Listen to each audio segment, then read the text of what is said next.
Hi, and welcome to everybody. We come as the psychological first aid team, myself, Britt Gonsolin, and I'm joined by Linda Semlitz and Mary Stoll. And we're here tonight, or I guess this afternoon or this morning, depending on when you're watching this video, to talk to you about psychological first aid, what it is, and how we start to use it in our communities to improve our mental health during times of crisis. And so we'll just take a moment to introduce ourselves. Like I said, I'm Britt Gonsolin. I'm a psychiatrist and public health doctor here on Bainbridge Island. And I'm joined by Linda. And Linda, if you'd like to say a few words. Hi, I'm Linda Semlitz, and I'm a recently retired child psychiatrist on Bainbridge Island. And I am Mary Stoll, and I am a little bit longer retired Jungian analyst on Bainbridge Island. So could you talk about how you got into PFA, Britt? Why you were drawn to it? Sure. I think like both of you, there have been certain things that have happened in my life personally that have made me aware of disasters and crises and what the mental health outcomes are during those difficult experiences. And I was in medical school back in 2005 when Hurricane Katrina hit New Orleans. And I was at Tulane University in New Orleans and experienced everything from the evacuation period in the city to the aftermath of the city being largely destroyed in places, including my own apartment and the street that I lived on. And I found myself a few weeks later at a Red Cross evacuation center in Lafayette, Louisiana, doing what I could as a second-year medical student, which essentially looked a lot like providing psychological first aid. And we're going to talk more today about what that is, but that was certainly my introduction to disaster medicine and specifically disaster mental health. Right, right. How about you, Linda?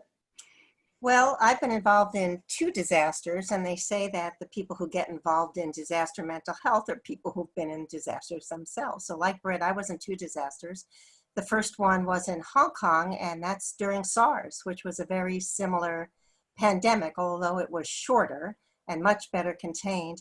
And the second was while I was living in Japan for about 10 years. And in 2011, some of you know, there was a huge earthquake, tsunami, and nuclear meltdowns of several reactors in Fukushima. And so I was approached by people who knew how to do this work to get trained and train my organization, which was a nonprofit mental organization in Japan, to do psychological first aid. And I found it to be incredibly useful, very helpful. And we ended up introducing it to about 40 nonprofit organizations and hundreds of individuals, and then it got rolled out in the rest of Japan. And I've been a firm believer ever since. Right. And my interest came from not so much helping as realizing the importance of presence. My daughter was a 6-month-old baby when an airplane crashed in San Diego, 1 block from her babysitter, and there were no survivors. And then later on, this same blessed child was working in New York when 9/11 hit. She had a new job 1 block from the World Trade Center.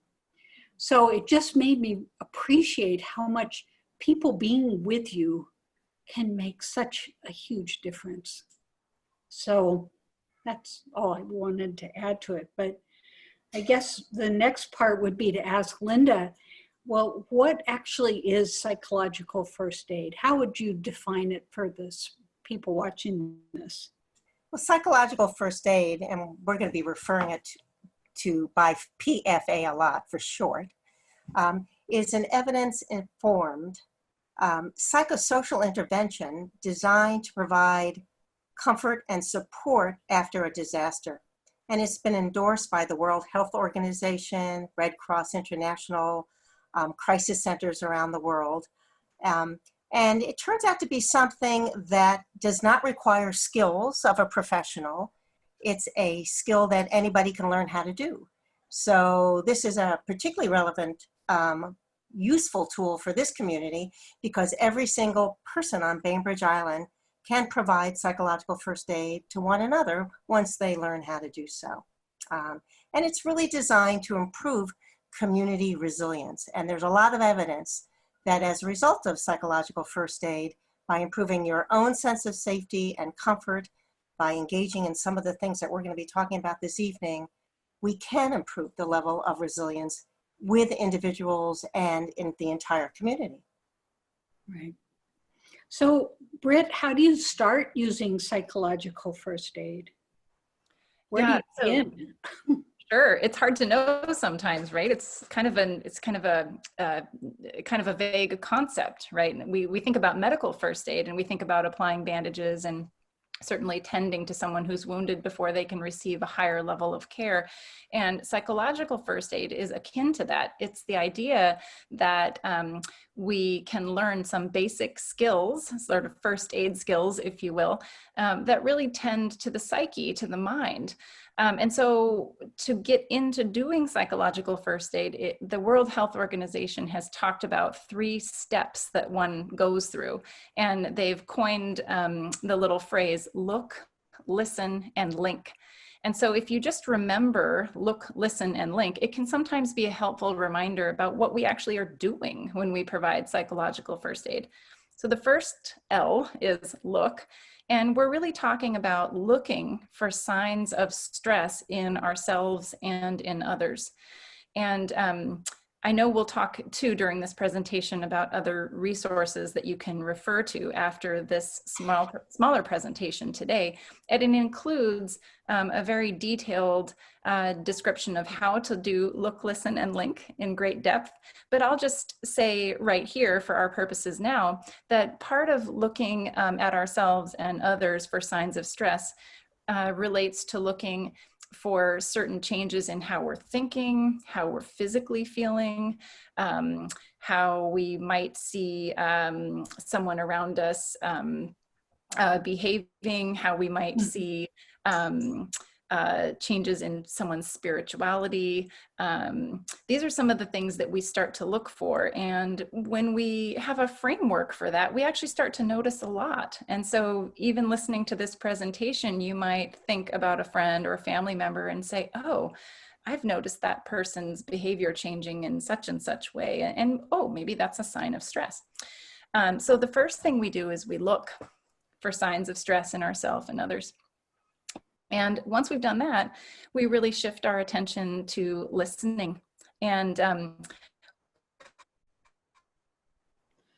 one of the things that we like to talk about. Okay.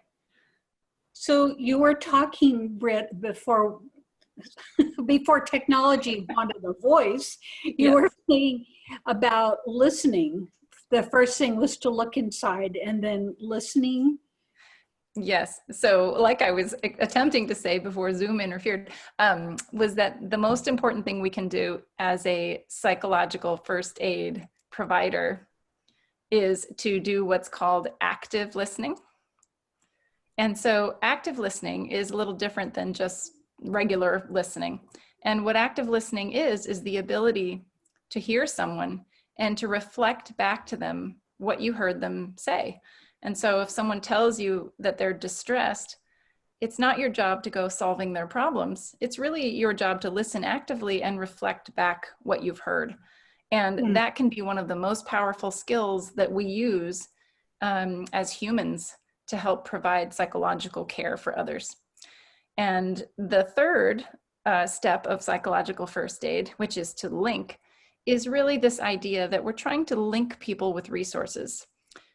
Unless you're a trained mental health provider like us, you're really someone who is trying to determine what someone else might need to better support themselves. And so it's a matter of then looking to resources within your household, within the relationship, within the community, and trying to link the person who is experiencing distress with some of those resources. So in a nutshell, that's all of what psychological first aid is. And so if we can familiarize ourselves with the 3 L's, look, listen, and link, we go a long ways to better serving ourselves and others. Right. So, Linda, you're going to say something about radical listening. Is there anything you would add to what Britt just said? Well, I think Britt did a great job in explaining it, but radical listening or active listening really means that you are in the moment with somebody in a way that you might not be in any other part of your day, that you are there absolutely aware that you hear them, you sense them, and that you're attuned to what they're experiencing. It means not providing advice, not talking about your own story, not telling somebody, oh, it's just going to get better, everything will. It means reflecting back even dark emotions or uncertainty or fearfulness, whatever you see, observe, and hear. And we call it radical because it's so powerful. Right, right. So, Britt, what would you like to say about what you observe of how this is different, this disaster? We all started thinking it might be short term and we could all stay home for 3 months, and now we're somewhere else. What would you add that you've observed about this? Well, you're hitting the nail on the head, Mary. When we have a disaster, we're typically talking about a more time-limited disaster, something that happens and there's a well-defined period of what we call the acute phase of a disaster, which is when it's actually taking place, that then becomes a response phase where we're responding to it and helping each other through it. And then typically that gives way to what we call a recovery phase. And what we're seeing with COVID, given its long time course and the slow evolving nature of this disaster in particular, is that we're having kind of overlapping phases of acuity, response, and recovery. And depending on what community you're in, or where you're located in the country, or even, within a family, you could be in different phases of disaster response related to COVID. It's making the mental health challenges of this disaster in particular much more intense, in the sense that we are having to mount a response to this disaster to cope with our own and others' mental needs on a day-to-day basis. And so the effort that it takes to do that is certainly no small thing. And so it's challenging us as a society and as individuals in ways that I don't recall any disaster having challenged us in recent times, at least in my lifetime. Right. Well, I imagine lots of viewers of this would wonder, well, what could I do for my family? Linda, could you, as a child psychiatrist, speak to this? Well, as an adult, as a parent, we use the airplane metaphor of put on your own oxygen mask first, because your well-being is really critical to the well-being of your family. And we know that anxiety and stress can be contagious within a family. So it's really important for you to take stock every day for a couple of minutes and check yourself out and say, how am I doing and what do I need to put myself into a reasonable place where I can be there for my family. Not an easy thing, especially for single parents who are also trying to be parents and workers and teachers with online school. It's a very challenging time. But taking stock and making sure that you have the wherewithal to use whatever stress busters you've used successfully in the past to the best of your ability now. So it's, yeah. Excuse me, about prepare versus protect and proactive versus reactive. Yes. Well, what we're trying to do with our children, depending upon their age, of course, is to provide them with information that's accurate and age appropriate, not sitting in front of the television 24/7 or hearing the same news reports again and again and again, but making sure that they understand what's out there, the rationale for why we're doing what we're doing, why we're wearing masks, why we're not seeing each other in person the same way we used to, and to understand that how they react is going to also be based upon where they are developmentally. Mm-hmm. It's not unusual for kids to regress, so that school-age children may look a lot more like toddlers for a little bit. Teenagers may no longer be acting like teenagers. You know your children really, really well, so you really need to trust your gut that when you notice a change, you respond to it. And sometimes that can just be something like saying, it seems to me that you're feeling really uncertain right now. What are the kinds of things that we think we can do together as a family to make it a little bit better? Give yourself a break, give your kids a break, take some time off for yourself, and then use the resources around you. And hopefully that includes either virtually or otherwise, people in your pod or people that you can Zoom with or relatives who can help out. Because this is the new normal. It's persistent. It's going to be with us for a while, as Britt was talking about. And we all need a lot of support. We all have good days and bad days. Right. Oh, right. Well, and sort of getting ready to wrap it up, I wonder, what are the themes you hear in conversations with your friends and community? What kinds of things are coming up? And we'll start with you, Britt, but Linda, jump in if you have some too. I think the biggest theme that I am appreciating in the conversations I have and just in what I observe is uncertainty. We often operate subconsciously with a sense of uncertainty, in our routines, in just the general stability of the world around us, and we don't have that same certainty now that we did before. So I think one of the things that is the most challenging for any human to do, child, adult, is to live with uncertainty. And so I think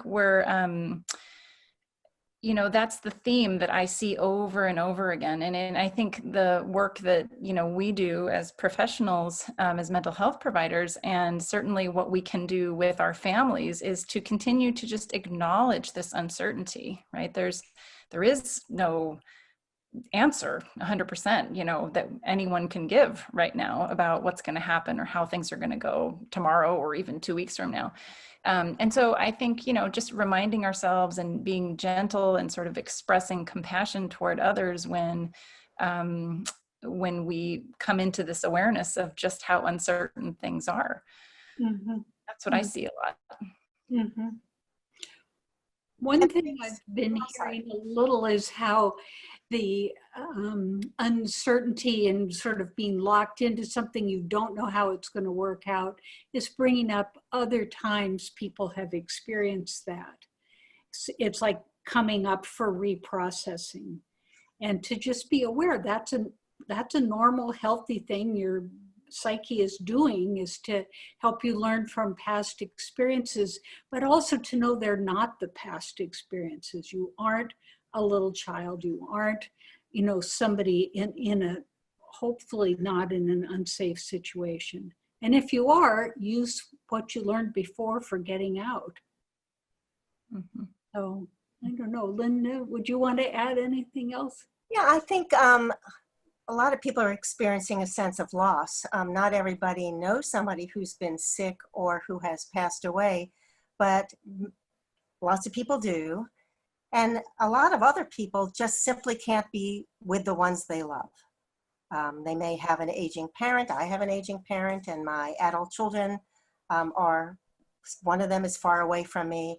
I speak with a lot of people who are closer to my age who talk about not being able to see their grandchildren, not being able to see close friends, except through Zoom and other virtual medium. And, sometimes with aging parents, they're not always as good as IT as the rest of us. It's not that I'm not so hot myself, but trying to figure out with my father how to get onto FaceTime or so I can see his face as opposed to just listening to his voice turned out to be almost an impossibility. So I think people are missing one another and missing a sense of touch.